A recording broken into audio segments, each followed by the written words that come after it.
Okay, Masters. So I welcome you all in the part 2 session on this amazing book, Dying to Be Me by Anita Moorjani. And in the last session, we learned about how Anita Moorjani, she found her soulmate in Danny Moorjani. And they found that they were both perfect for each other and they decided to get married. So today, let's see what's in store as we unfold the next chapter in Anita's inspiring journey. So I will share my screen here with you.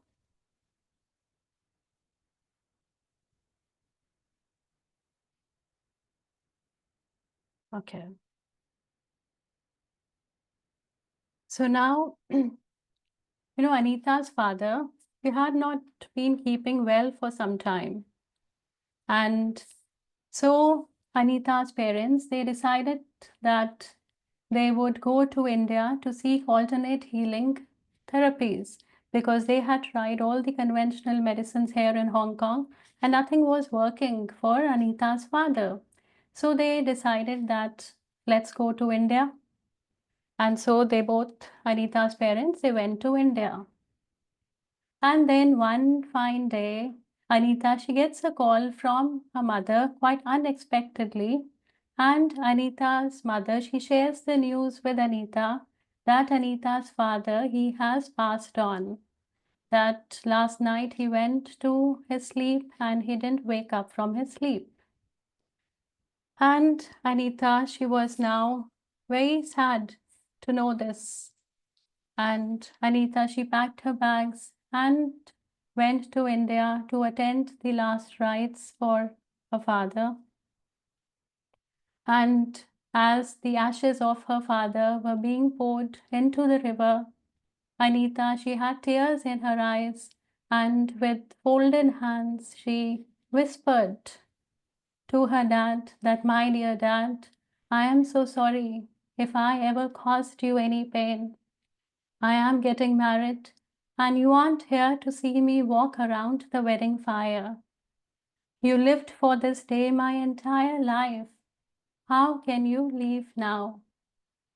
So we know that Anita's father had been waiting for Anita to get married right from the time she had passed her high school. And now when Anita, she had finally found her soulmate and she, from her heart, she wanted to get married. And now her father wasn't there to witness this beautiful event in Anita's life. So the next days were quite gloomy for the family as everyone mourned over Anita's father's demise. And sometime later, a family priest was consulted to take out an auspicious date for the wedding.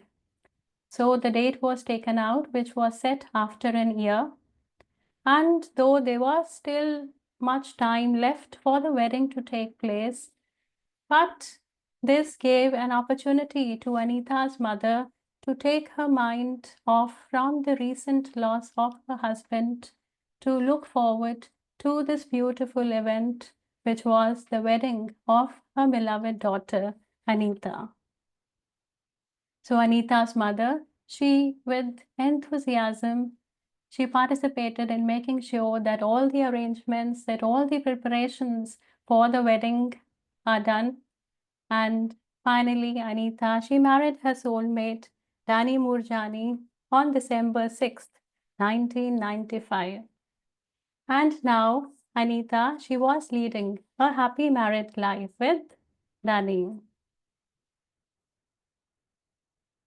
And after some time, Anita's brother, Anup, he decided to leave Hong Kong and move to India to start a business there because a recession was going in Hong Kong. And because of the recession, Anup and his family, they left Hong Kong to get settled in India. So Anup, along with his wife and their toddler son, they left for India. And then sometime later, Anita's mother, she too left Hong Kong to settle with her son Anup in India. And now, with all of her family moving away from Hong Kong and get settled in India, Anita felt very lonely. For Anita, she had never lived in a country other than where her parents, where her siblings were living, because they were all living together in Hong Kong. And now Anita felt quite sad and lonely. And to make matters worse, Anita, because of the ongoing recession, she lost her job. And now the society pressure was building up that Anita now she is married and now some time has already passed since her marriage and now Anita should have a child.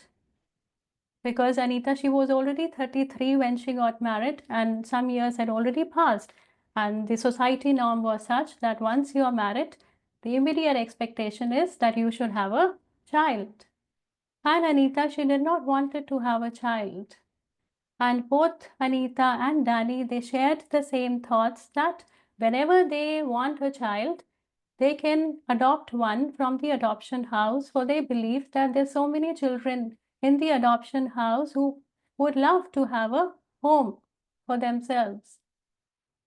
And Anita, she was clear on this that she didn't wanted to have a child. And with this, Anita, she wouldn't even have to worry about her biological clock. But everyone in the society was creating a lot of pressure for her. And when finally Anita shared her thoughts that she doesn't want to have a child, and whenever she wants one, then she will adopt one. And listening to these words, she got very harsh responses from the society. She met with responses like, "Can't you bear children? Oh, I am so sorry." And again, everyone starts thinking that there must be some fault in Anita because of which she can't bear child of her own. Otherwise, who would thought of adopting a child and not having your own child? And with all of this, once again, this instilled so much of fear into Anita's life, the fear of not measuring up, the fear of not meeting the societal expectations. And this wasn't something new for Anita.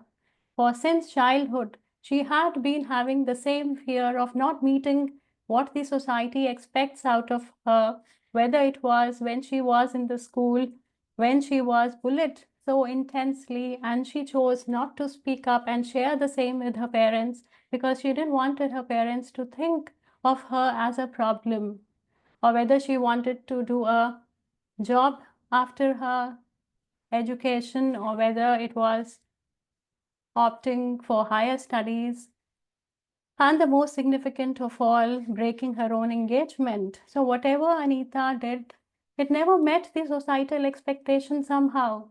And once again, her want, her desire that she didn't wanted to have a child, it once again, it completely was contradictory from what the society expected out of her. And this feeling of Anita, again, she felt helpless. She felt hopeless that why do I always fail others? That why do I not meet the expectations of others? And then, luckily, after some time, Anita, she was able to find some freelance work, and this gave the much, much needed respite.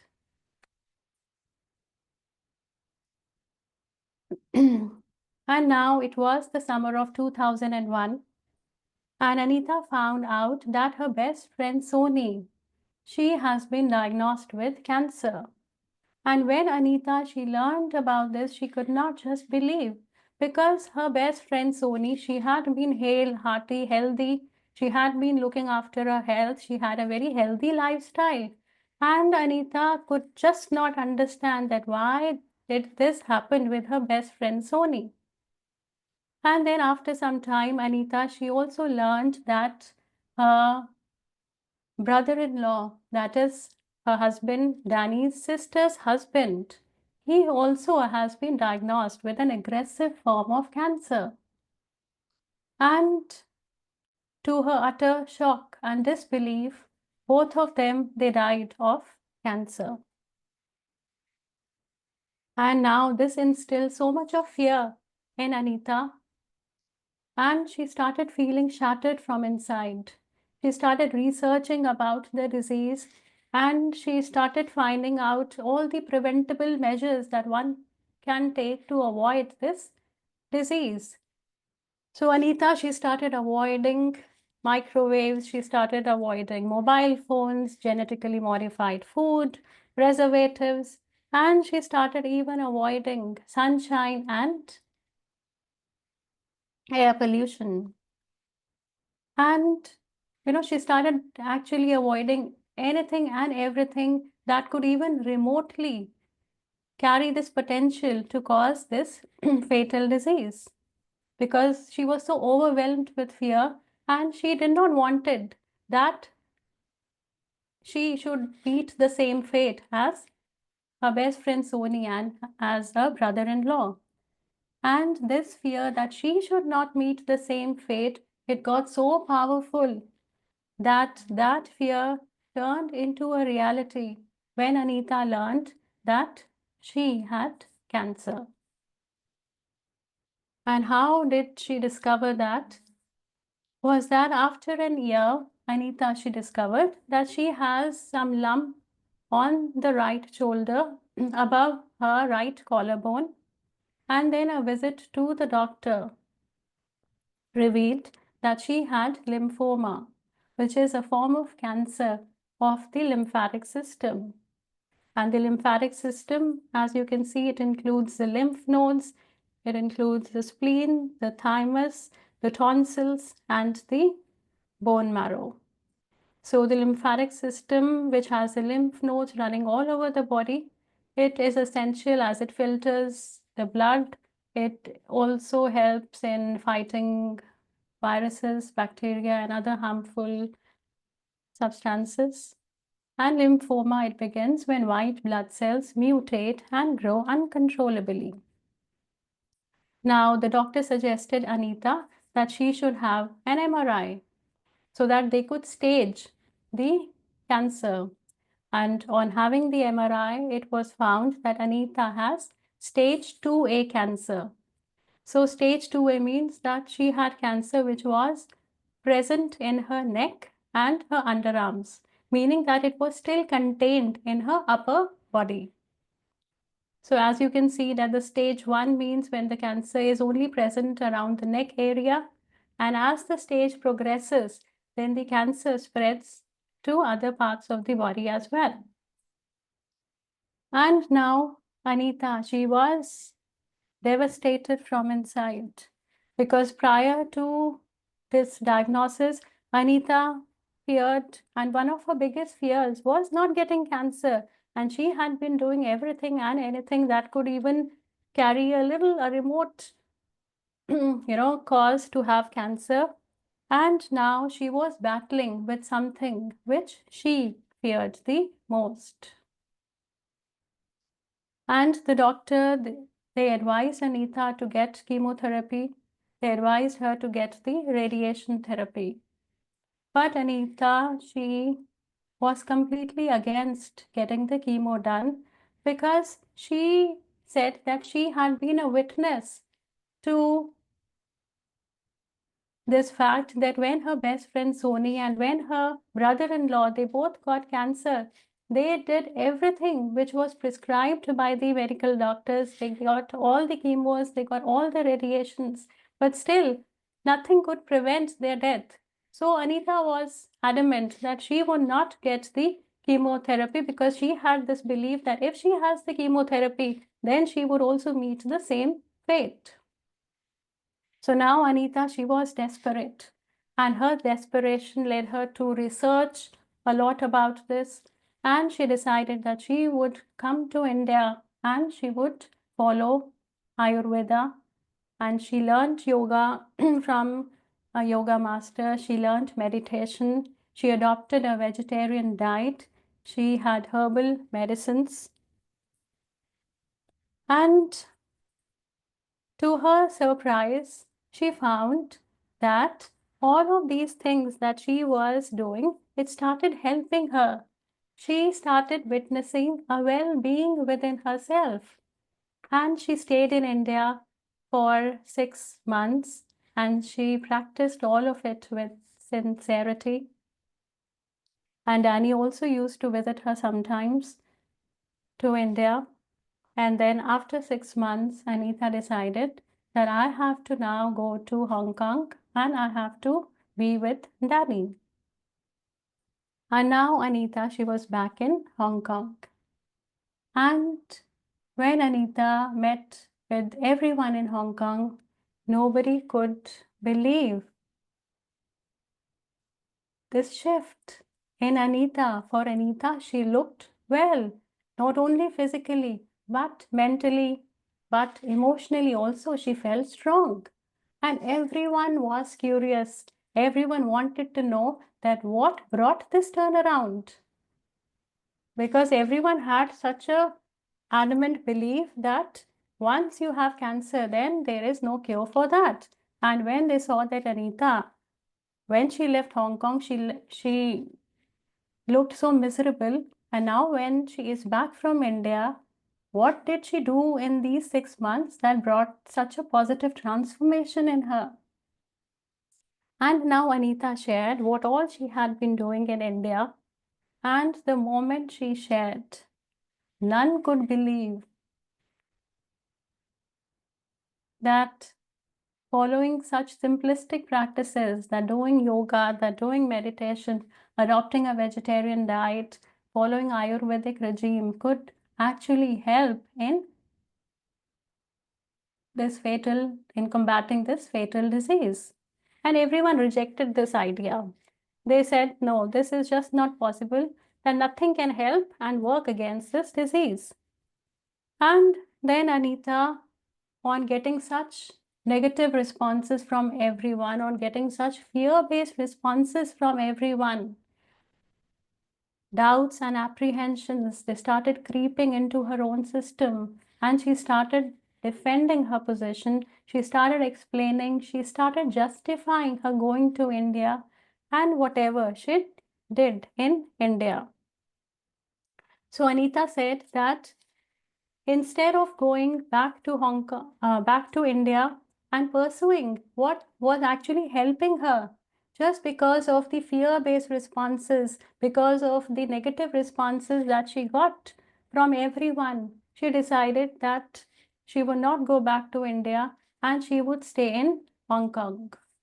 So, this is how the collective belief, how the fear-based responses, they creep into one's mind, that one starts stopping to listen to their own inner guidance, to their own inner voice.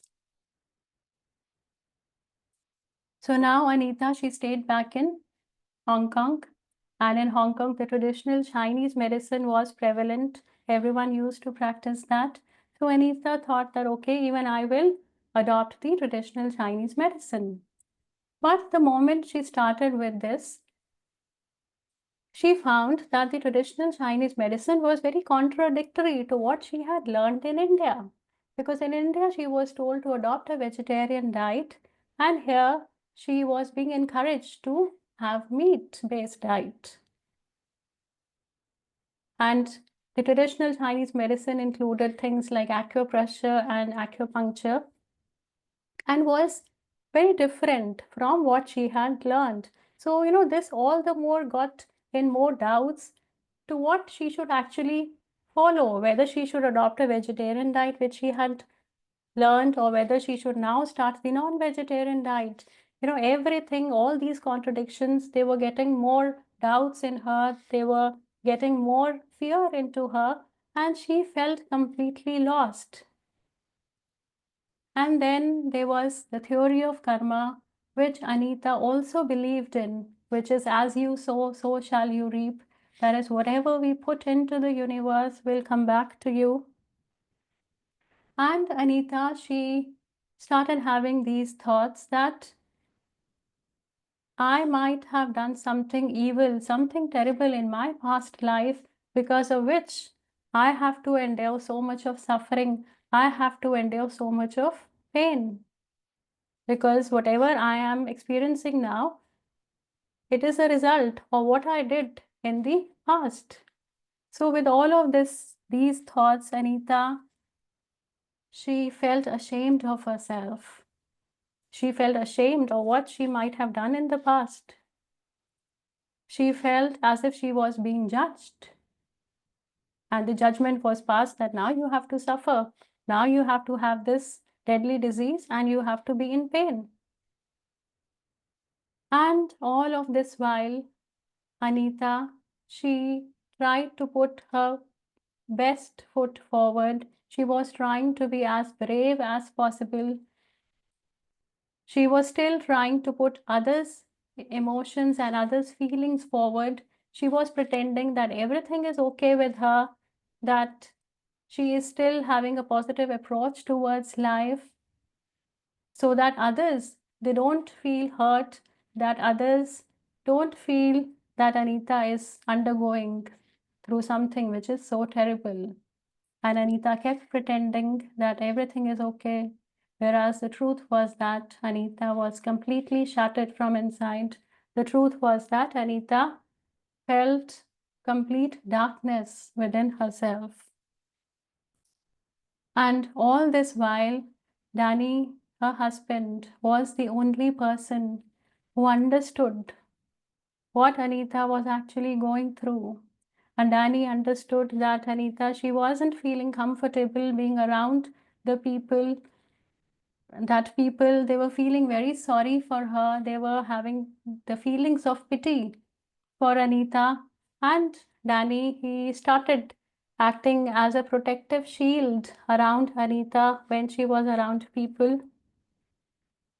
And finally, Anita, she decided that she would not would want to meet people and she would like to remain within the comfort of her home.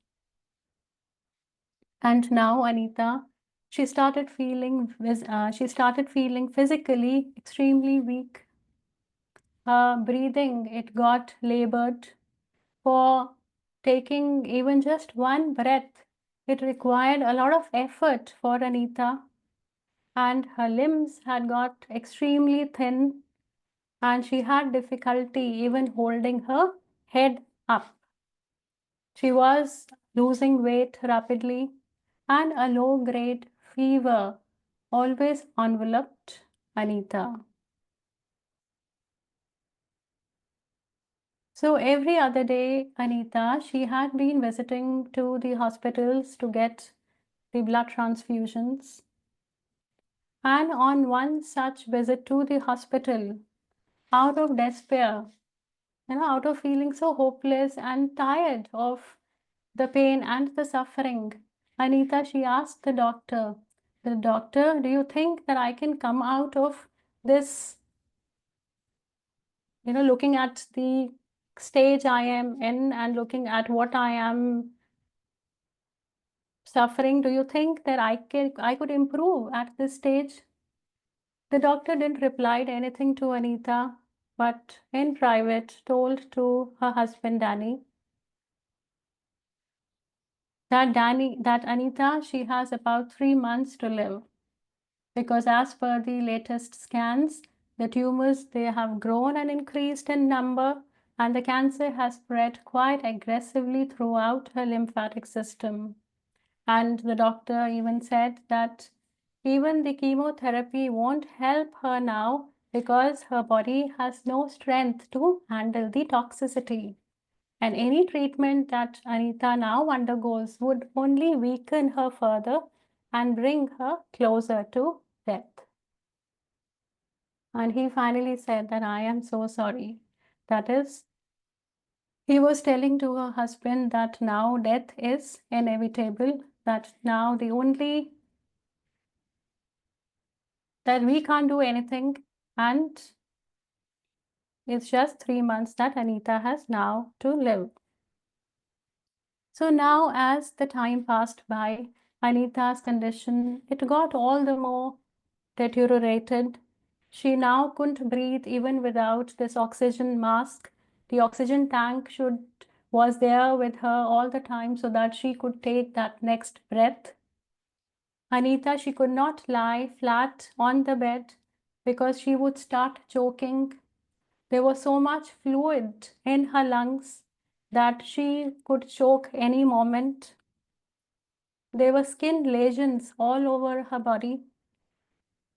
There was so much poison and toxins because of the tremendous amount of cancerous cells that her skin was forced to open so that that toxicity can come out of those lesions. So she had those open wounds all over her body, and ulcers and pus was coming out from those wounds.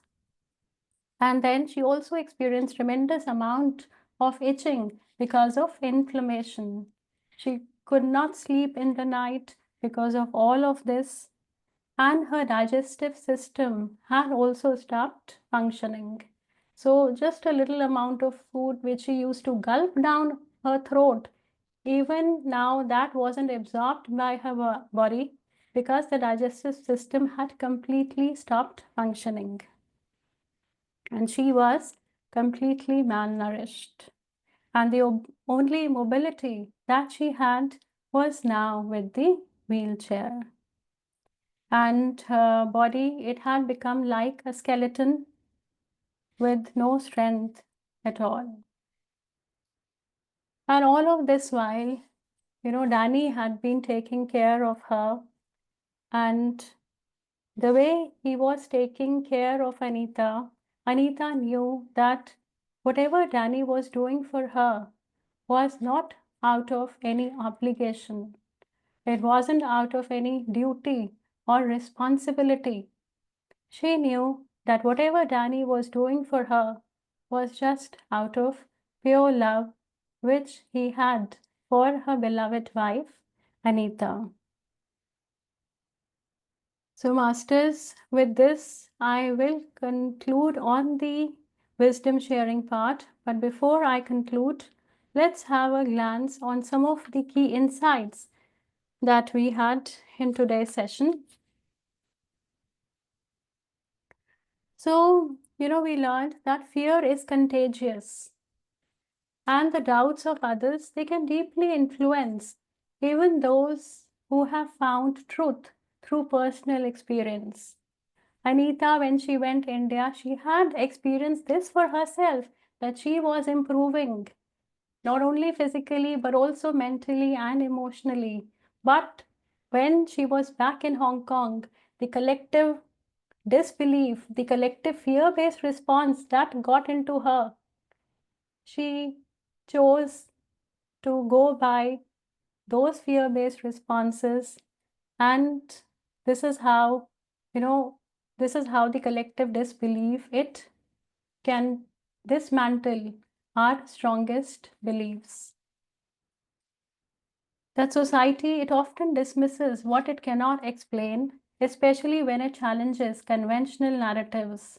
In those times, it was believed that nothing can cure a disease like cancer, that having chemotherapy, having radiation were the only cures, that if these things cure, then you find your cure. And if you follow anything else, then you are doing a blunder to yourself. So anything that is not a part of the mainstream system, like what Anita did while she was in India, that was immediately dismissed by the society. That external validation can become a strong force than internal transformation if one's trust in self is still fragile.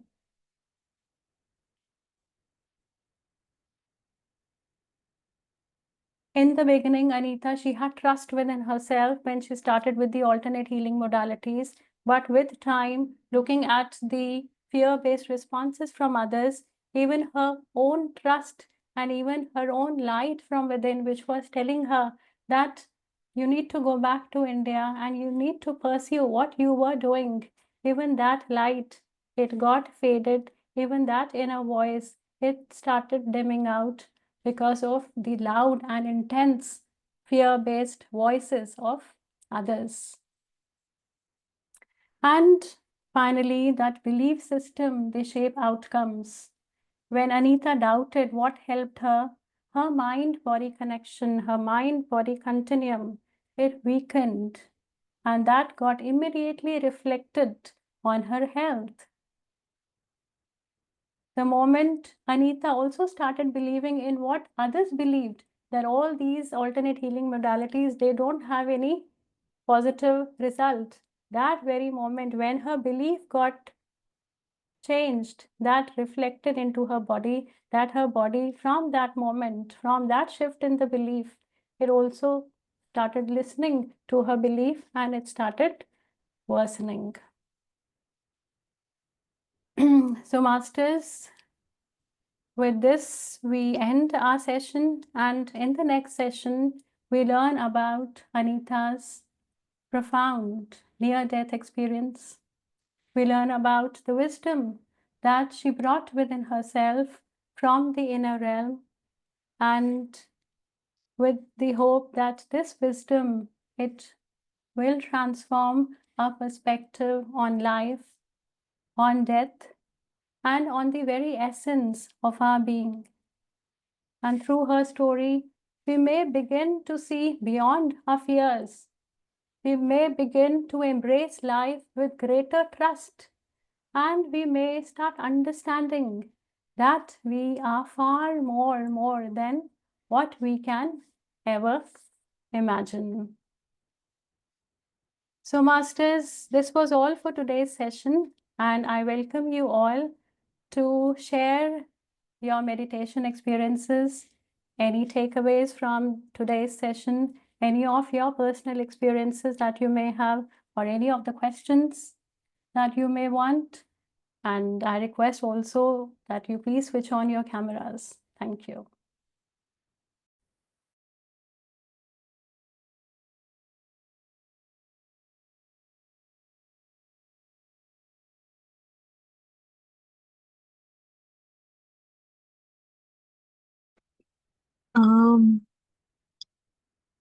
Hi, Ruchi ma'am. Yes, Anuji. Yeah. So I was still working today, and then I remembered yesterday's Ruchi ma'am session. So I then joined in between, but I couldn't complete the meditation.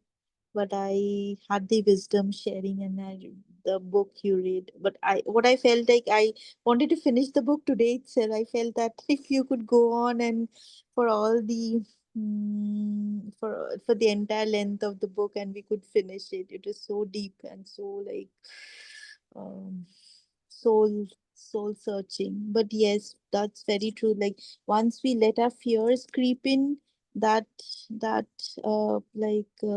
even if our inner voice says that no, this is right, but then there's some societal pressure and collective thinking from others. Sometimes we get pressured into accepting that. I think that's where our like mind starts getting deviated, and we stop listening to what our inner voice says. Sometimes inner voice says trust, and then the mind says do not trust.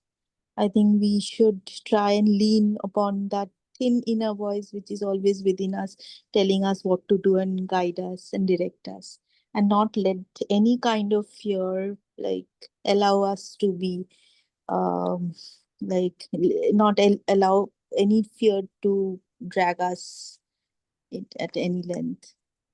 Trust, it's trust on to our own self and to the divine at all times.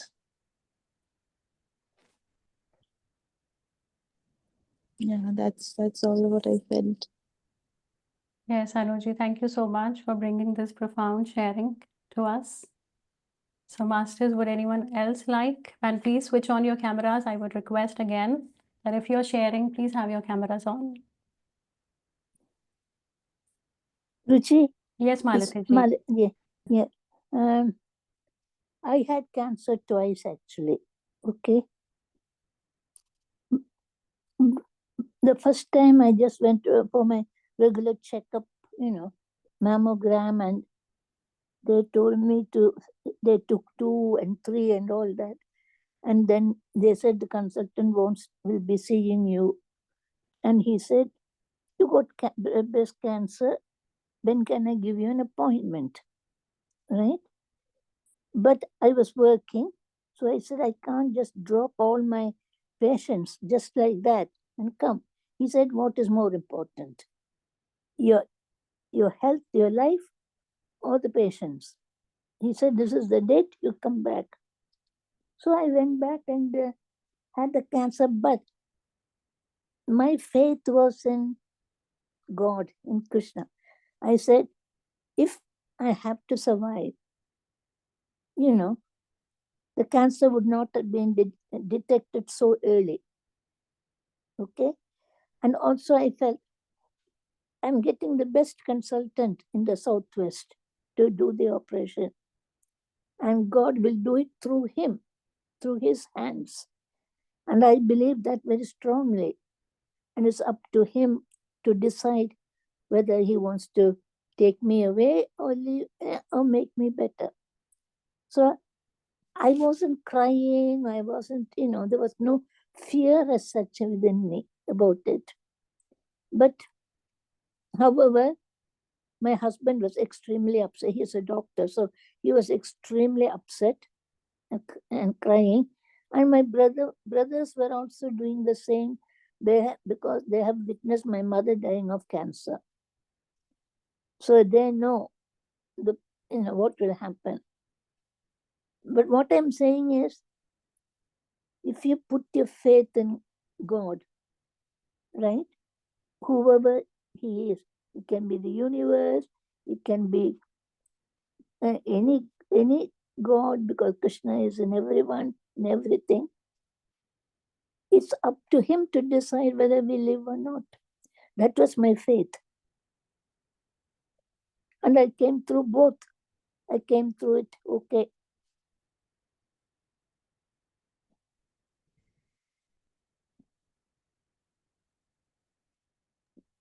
That was my experience, really.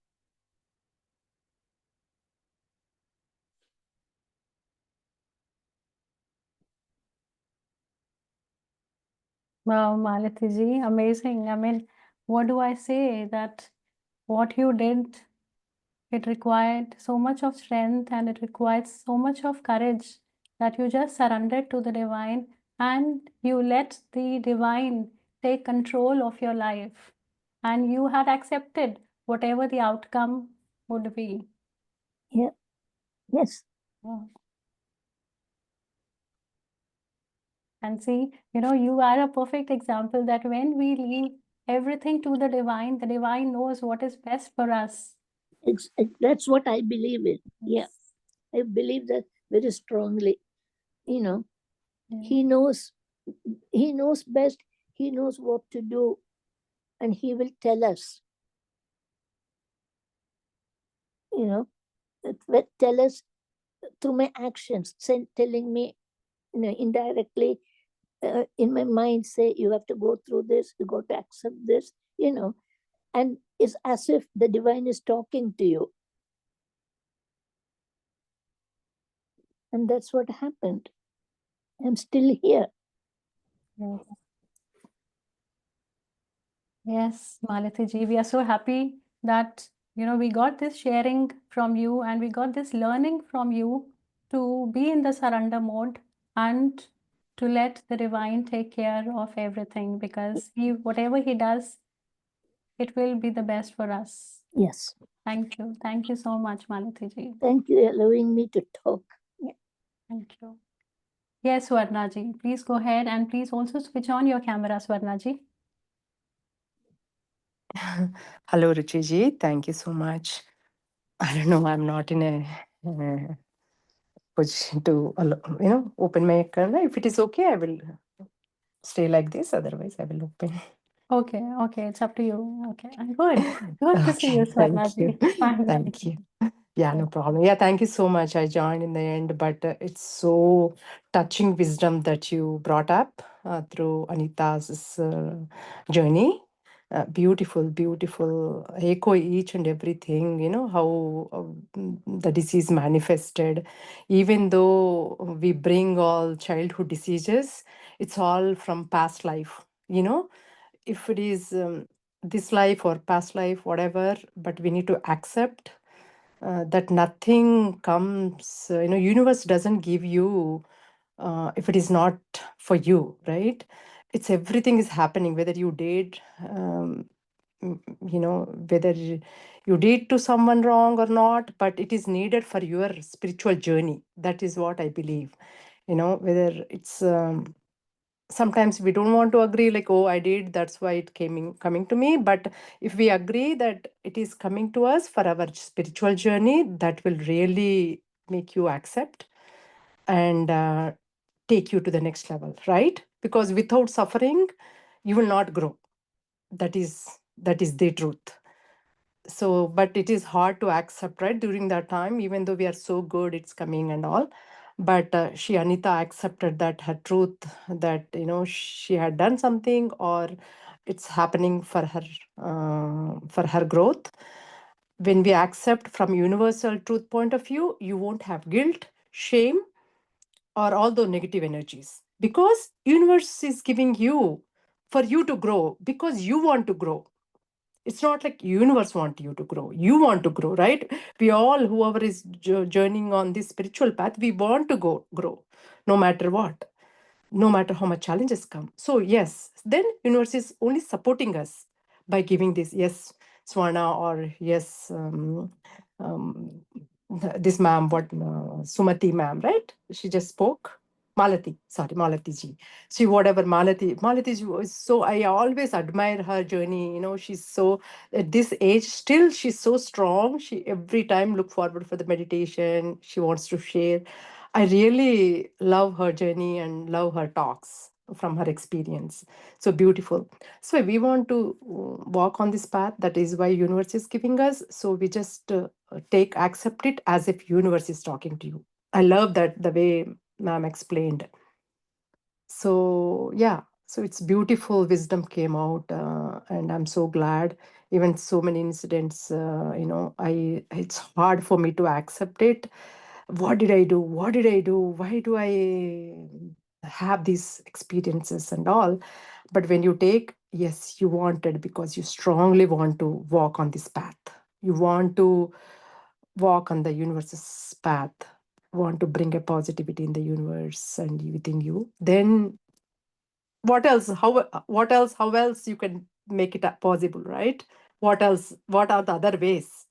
Only this way. Yes, will challenge you. You take it, be strong, believe in universe, bring all the wisdom, and grow. Okay, if it is meant for you to, if you are growing, then you will not have any sufferings. Because even the challenges come, you will not suffer. Challenges are there, but it's not. It's just it's there as a normal part of life, right? So yeah, thank you so much, Malati ji. I really bow down to you, your journey, and every time I look forward to talk to you, listen to you. And thank you, Ruchi ji, for your No, wisdom sharing. Swarna, I got disabilities now. Okay, I'm 82. Got disabilities. I got my legs are weak and it swells up, and pain in the back. I got osteoporosis and osteoarthritis. But when people say, "How are you feeling? Is it painful?" I say, "Pain is my friend. He comes with me wherever I go." So sweet. I said, "I can't leave him alone, you see. He likes to come with me wherever I go." And they laugh. Okay. They know exactly what I meant to my friends, and they will laugh.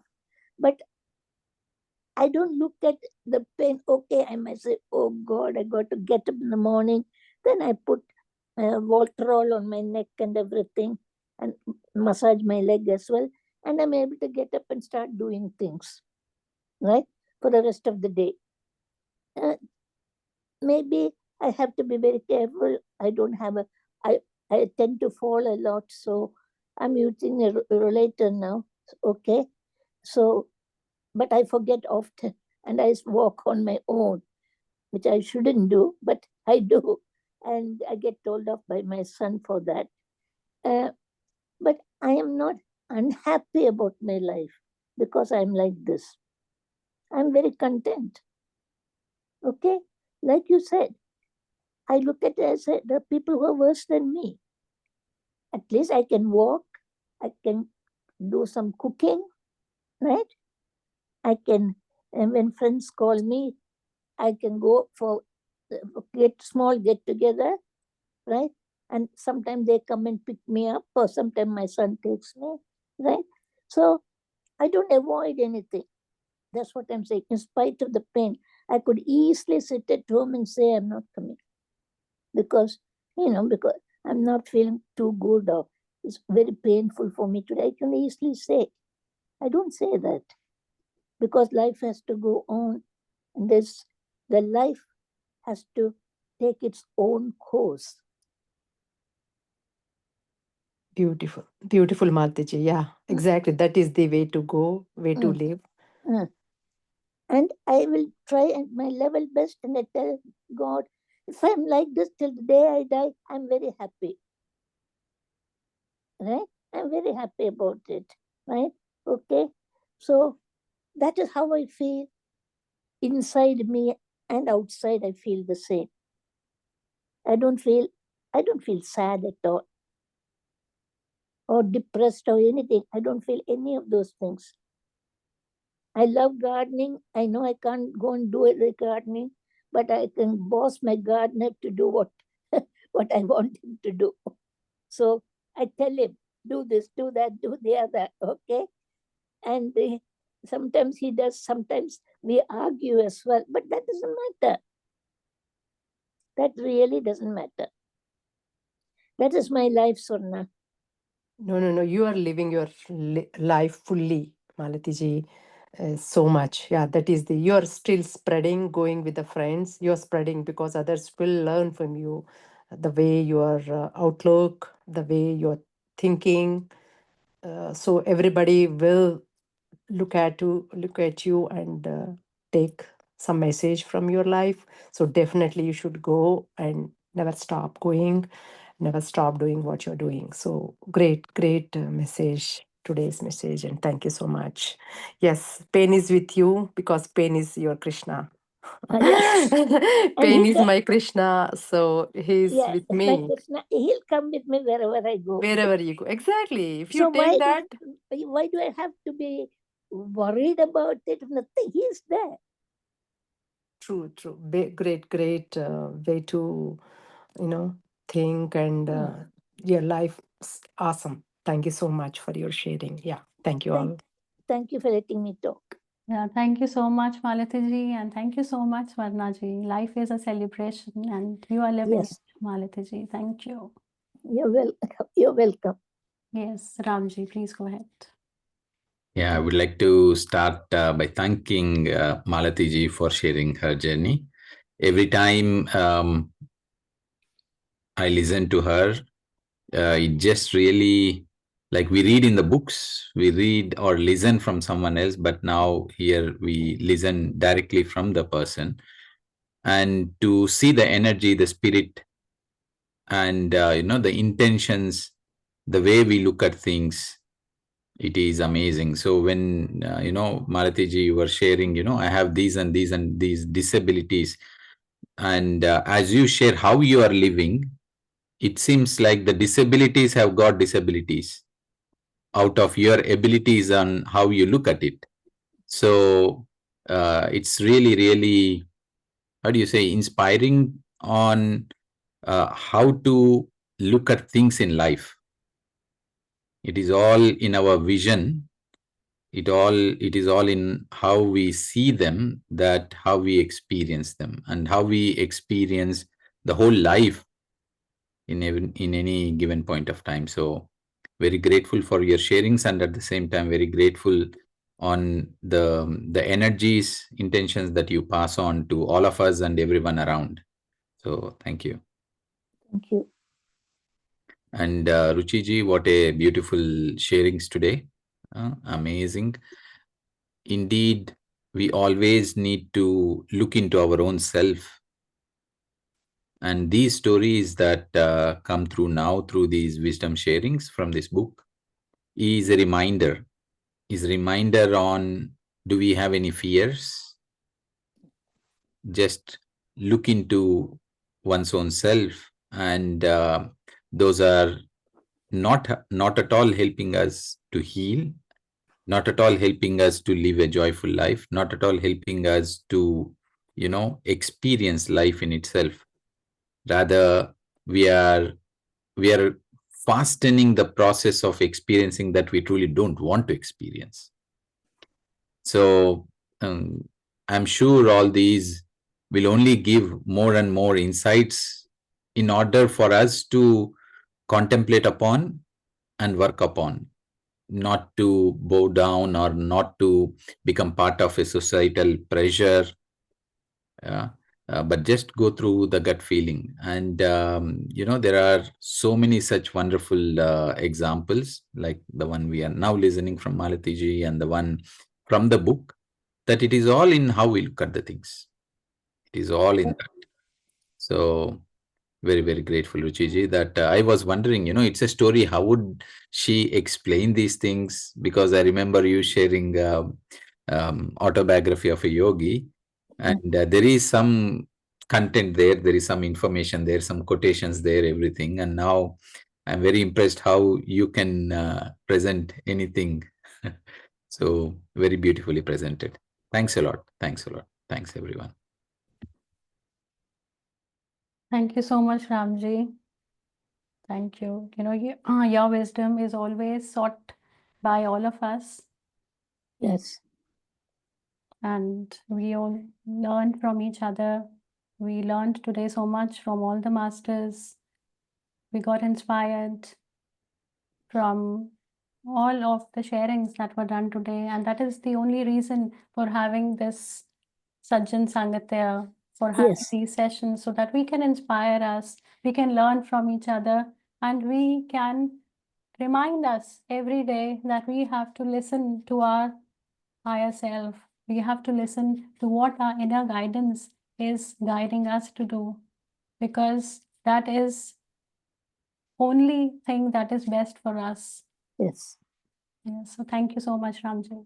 I want to add Thank one you. of my experiences. Yes, The please. kid, I was always told that if anyone eats anything cold or drinks anything cold in winters, you will catch cold. Yes, I know Okay. that. And it always worked, because I think that was truth. And it always happened to me like that. It worked exactly like it was told. That as a kid, I loved eating ice creams, drinking any cold drinks. However, whenever I used to take, it was in my thought, okay, so it is winter, in the evening times I'm eating, then I I can get cold. And indeed, every next morning I was sick. So this went on until 2005, when I moved to Italy. And in December, I was in Italy, very, very cold. And my colleagues took me outside for dessert, and they took me to the ice cream parlor. And there, Gelateria Italy is quite famous for handmade ice creams. And the queue I saw was like, no, this can't be. These people are crazy.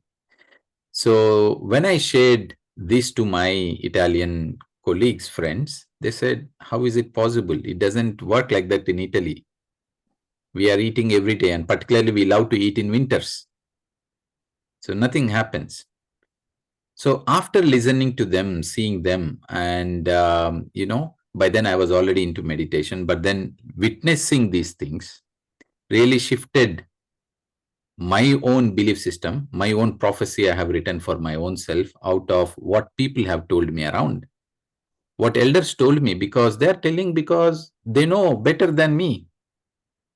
That was my way of looking at it. So I took whatever they told as my own ultimate reality, my own truth. And indeed, it manifested exactly like that. Then when I saw a completely different reality, which was in Italy, to my surprise, later on, whenever I ate or drank cold things, nothing happened.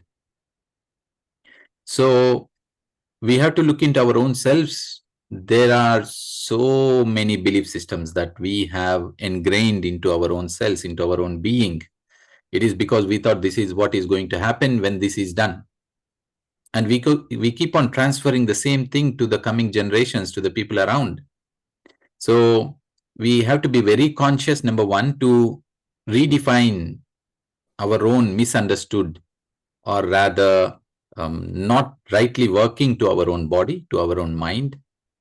And then as well, to not share things that put people into fear, or rather, that is not correct. Because it is all in mind. It is all in how we believe and how we take things. So, yeah, thank you.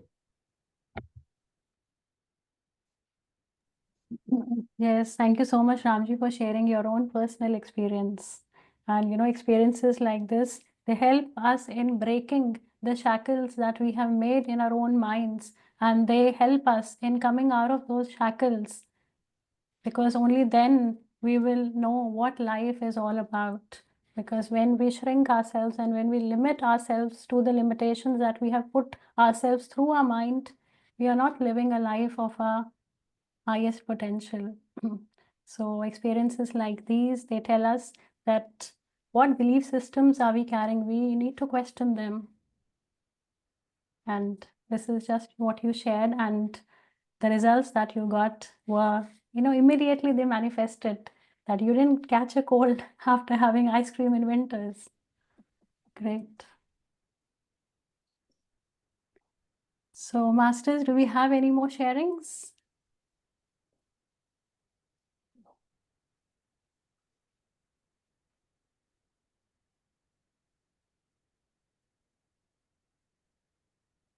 Okay, then we can close our session for today, Ramji. Yes, Ruchi. Yeah. Okay.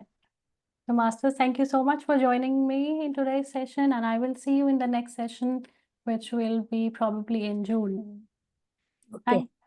Yeah. Thank you very Mataji, much, Ruchi. I kept my promise. Last time I made a promise to come next week. And we were looking forward to it. Yes, I know that. Okay. Mm. Thank you, everybody. Thank you. Thank you Ruchi. very much, Ruchi. Thank you, Ruchi. Thank Thank you. Thanks, everyone. Thank you, Thank you. everyone.